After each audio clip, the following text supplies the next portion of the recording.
I'm getting really hungry. So, if the mic somehow picks up my stomach growling and you're like, what is that thunder? It's my fault. I apologize. As I was reading over the lectionary, getting ready for this, it was pretty obvious what the theme is of the day. It's just food, food, food. Nothing but food, all the food. And it was impressed upon me to explore a bit deeper what that might be about. Because for me, especially when I was growing up as a kid, food was just like shovel it down and move on. I was always hungry. I was just this very, very hungry teenage boy, and any parents of teenage boys will probably be nodding and understanding this. I could just eat so much food. So, I wanted to dig deeper into this, and as I did, I just found myself very surprised by a lot of the things that I realized. One thing that I realized as I became more aware of food is it was impressed upon me again, and I remember thinking this a few years ago when I moved to Valparaiso, and I remembered it again now that I'm acclimated. There are so many restaurants in this town. There are so many places to get food. It boggles my mind. I could leave after church today and head down Vale Park Road, stop at Family Express, get all sorts of stuff, including pizza and wings. Then, if I go to the grocery store, I can get anything I want there. And then I can just keep going north. I can hit Subway, Dairy Queen, Burger King, Jimmy John's, that taco place that the high schoolers like to go to that I forget the name of. There's El Salto, Le Peep, and you just keep going. There's food everywhere. And that's not even going downtown where they have everything imaginable, including some very, very good coffee. I am very thankful for the coffee in this town. But as I look at all this food around me all the time and the food in my own house, I think about where this is coming from and where Jesus is at in his time. And it impresses upon me the fact that me being able to complain about the amount of food that we have in this town is absolutely a product of my place and my time. That's my reality. There's too much food. This is the epitome of a first world problem. There are a lot of places in this world where that is not the problem. The problem is the opposite. There's not enough food. People are starving. And in Jesus' time, that was the reality. The Roman Empire was very oppressive with taxes and all the other things that they inflicted upon the Jewish people. Last week, we talked about the feeding of the multitude. They had to be fed, not because they forgot the food. They had to be fed because they didn't have any. To think that there were thousands and thousands of people following Jesus on their feet, knowing, I don't have anything to eat, so I hope I can just power through this with adrenaline, which I know some of us probably do towards the end of the week. It's just like, I'm just going to power through this week with adrenaline. And the reality is, we need food. It sustains us. It gives us life. From a scientific standpoint, we can break that down. Pick up anything that's sold in a package or a bottle, and it will tell you everything that's in it and all the percentages of the things that are in it that you need: carbohydrates, protein, fat. And then there's a lot of things that come with that too culturally, because we like to really get nitpicky with our food. Also a first world problem. We get to be nitpicky with our food. I'm not going to eat that because carbs are too high. I'll have this instead. And so for us, in our day and age, it's really hard for us to put our feet into the shoes of the people that Jesus is speaking to. I don't watch as much TV as most people. There's a YouTube app on my TV, and so I watch YouTube. I just turn it on and I just start watching stuff, and my YouTube history surprises me sometimes. There's some weird stuff in there. So I watched a video this week about the making of The Pianist. It's a movie that came out in the early 2000s. Adrian Brody, who was the star of the movie, he played a Holocaust survivor and won an Oscar for his portrayal of the role.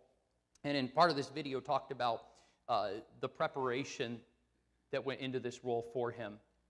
And he did a lot of things to try to emulate what the experience of a Holocaust survivor might be, because he really wanted to get to what that place might be emotionally and mentally, because he understood what I've just been describing, that he had it really good.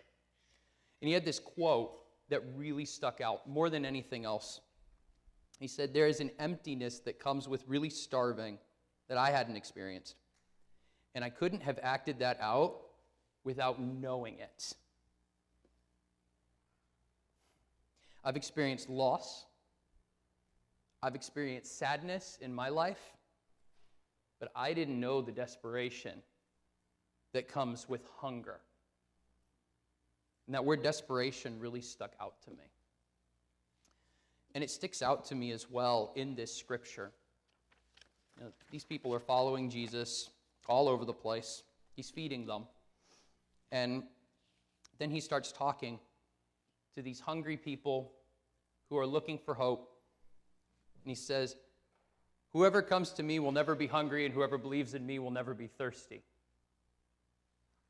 Which is monumental.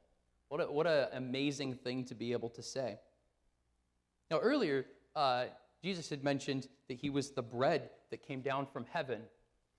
And then, as it was explained in the gospel reading, all of a sudden, people start getting worked up about that. And I love this because the Bible is filled with miracles and all sorts of incredible stories and inspiring things that happen, but then there are these little human moments that erupt in and remind me this is very much a human story. And it's this grumbling right here. What do the people say in response to this? They go, wait, hold on. What? This is Jesus? Okay, we know his parents. They raised him. We watched him grow. He didn't come from heaven. What is this that he's saying? You know, and they get kind of upset about it, just in the same way that sometimes we just, like pause in the middle of something and go, well, what do you mean that? I remember a conversation recently about the Starbucks that's going up by Kmart down the road, and one of my friends was just like, how do you know it's a Starbucks? How do you know? Where did you hear this? Was it in the Times? Did you see it on valpolife.com? How do you know? Or did you just see this on Facebook? And I was just like, actually, I asked an employee at a nearby store what it was, and they knew. So there was that. One more place to get food in town. But this struck me as a very human moment of like running in and fact-checking. What is this? A moment of realism. And it's a reminder of where these people are and where they're grounded. This is just too much. This is too crazy. Food that you can eat and will never go hungry. From heaven. Jesus from heaven. What? And Jesus sees this and he understands that they're starting to miss the point. Sometimes we do that as well. We see so much and there's so much to take in of what God has to offer that we lose sight of what's important. And that's why he says to them, that not only can no one come to me unless they're drawn by the Father, but it was written in the prophets, they shall be taught by God.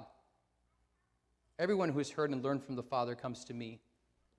He goes on in verse 47, saying, very truly I say to you, whoever believes has eternal life. I am the bread of life. They're worried about, he said he came from heaven. This is weird because he sounds like a liar because we saw him raised as a child. If one of the kids in our congregation came up to me and said, well, I'm definitely like the bread of life and I came from heaven, I'd be like, okay, that's interesting. I remember when you were smaller, and I can actually say that since I work with teenagers because they grow quick. Some of these kids grow at a terrifying pace because it just makes me feel really old. That's why it's terrifying. Good for you, those who are growing. And Jesus says, you're missing the point. The point isn't that, although that part is important. Yes, I am from heaven. Yes, I have seen the Father. The point is what I have brought you. The point is that I am here to give you something that is going to give you life, that gives you nourishment, that will help you thrive and to grow.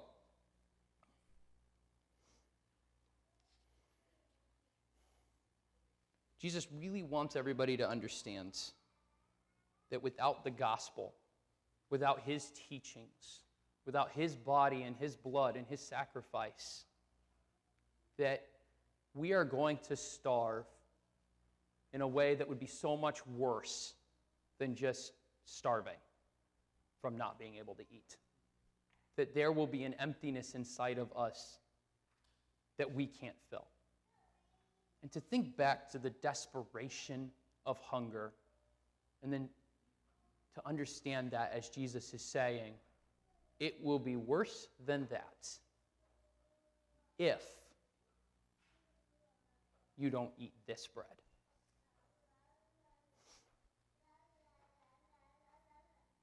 And Jesus closes by reminding them again of who he is and what this is all about. I am the bread of life. Your ancestors ate the manna in the wilderness and they died. This is the bread that comes down from heaven. If you eat it, you won't die. I am the living bread that came down from heaven. Whoever eats of this bread will live forever. And the bread that I will give for the life of the world is my flesh. So the truth is that when we eat, we can eat alone, but that's just not really what we do. In fact, food is something that people build whole communities around. Restaurants have their regular customers who show up every day and order the same thing. Some people will claim that if you're in Chicago and you don't have a Chicago-style hot dog with everything on it and find a way to hold that thing together and get it in your mouth, that you have not experienced Chicago. Sorry. You have to have that. Or the deep dish pizza. One or the other. Probably both if you want to go really hardcore. But everywhere you go, there's that restaurant or that food or that thing that you absolutely have to have. There are regions in the United States that are, renowned for their cuisine. Kansas City barbecue, for example.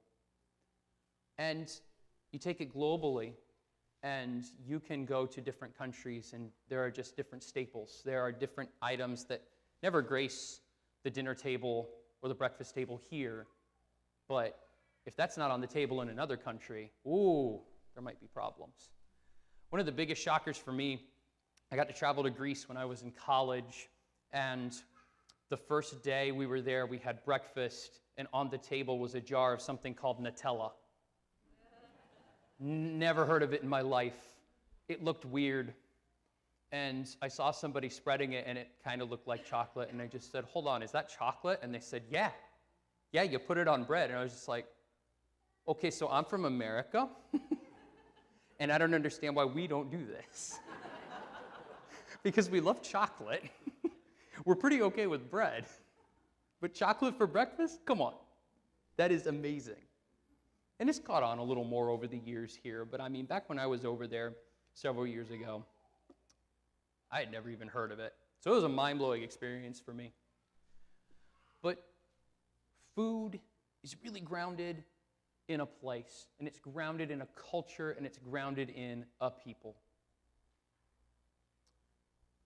What we have to understand is that when Jesus says, I am the bread of life, eat this and you will never go hungry, he is saying to us, not just that he has this gift, but that he understands this part of human existence, of gathering together in community and sharing something in common.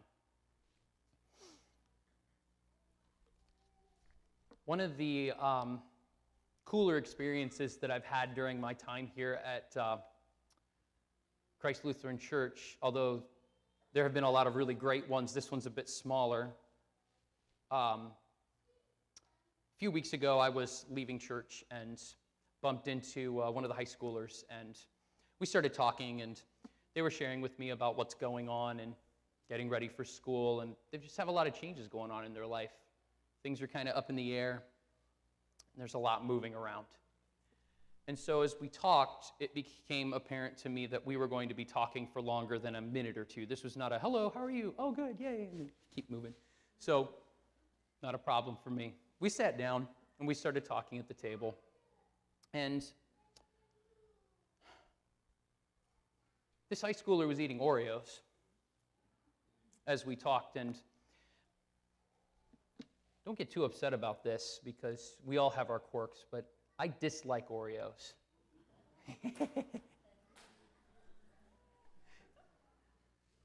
I prefer the golden stuffed Oreos with the vanilla crackers and all of that. Yeah, I know, terrible person. But they're eating Oreos, and we're having this conversation, and it's getting serious. We're talking about their anxieties about the upcoming school year and the things that they're sort of working through and trying to figure out. And we all remember our high school years. It's always difficult trying to navigate all the change and everything that just is going on in your life, much less trying to help your friends through all of their stuff as well. And then as we're continuing in this conversation, I suddenly noticed that I am eating an Oreo. I don't remember picking up an Oreo. I don't remember putting it in my mouth, but I do remember realizing I was chewing on it and then looking at my hand and saying, okay, I'm eating Oreos. And it was a weird moment because after I finished that Oreo, I grabbed another. And I was still eating, and I said, I don't like Oreos. Why am I eating Oreos? And as I thought about that moment, it's dawned on me that it wasn't just about Oreos. It was about sharing a moment and recognizing that there was something significant happening here. And by sharing in Oreos, we weren't just sharing in our life experiences. We weren't just sharing emotions and thoughts about the times that are coming ahead, but we were also sharing this common experience together. What Jesus invites us into with the bread of life is a common experience that we all share with each other. And it also sets a model for community for us as well. So whether it's Oreos or a family dinner or a holiday meal or the communion table, or it's been one of those days and you're just running through the drive-through of whatever fast food place everyone can tolerate and you're just getting a couple bags because that's the kind of day it's been and you all need to get home so you can get to sleep at a decent hour. The food is not important. What is important is the community that you share with your family and with your friends. Oh, I forgot on that list. School lunches. School lunches, for all of you who are going to be going back to that this week, is another one. But all of it is a reminder of what we experience at the communion table with the bread of life, and an understanding that wherever we go, we will always be coming back to that.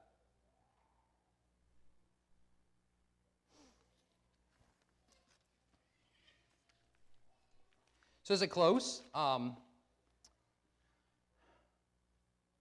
just like to remind you all, one, if you're hungry, we're going to get through this together. It's okay. We're going to be all right. But two, and more importantly, just in the same way that we nourish our bodies 3 or 4 times a day, if we're feeling generous, with food, we should also nourish our souls and our hearts and our minds with the gospel, with the bread of life that sustains us and grows us and keeps us healthy. Thanks be to God.